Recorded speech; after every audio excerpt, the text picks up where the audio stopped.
Muli po tayong sama-samang manalangin, mga kapatid.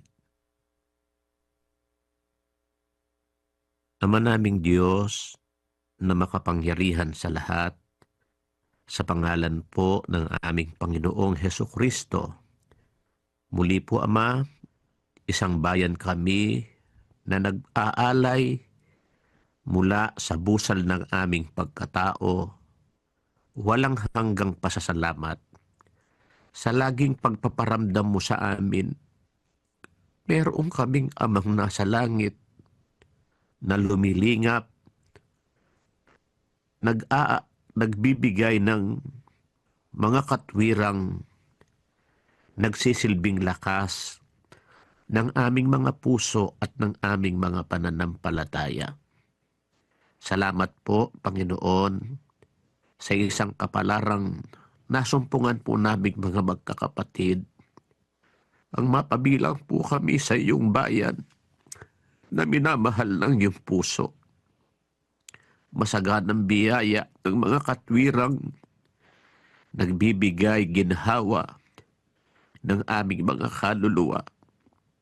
Nakakaranas man kami ng mga kahirapan, ng mga pag-uusig, ng maraming pakikipagbaka.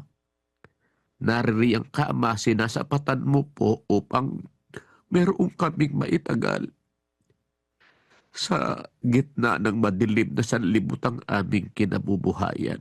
Sana po, lagi naming maisimpan sa aming mga puso, balakaran po namin ng may pagtatapat ang iyong mga katotohanan. Lagi kaming magkaisang pananampalataya sa paggawa ng iyong mga katwiran at katotohanan.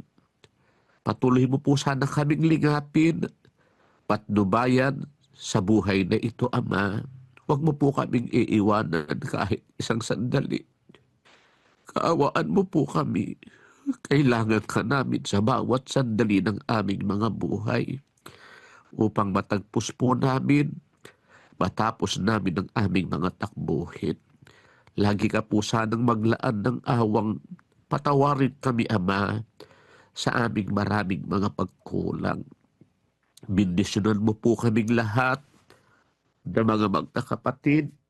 Alam mo po ang daing ng aming mga puso, ang mga munting hiling ng aming mga kalooban.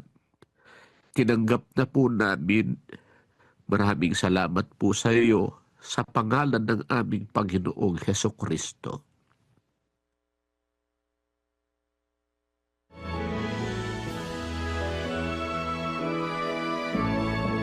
Sa Diyos Amang kadakilaan at sa Anak ay ang karangalan at sa Espiritong Banal, luwalhati kailan paman.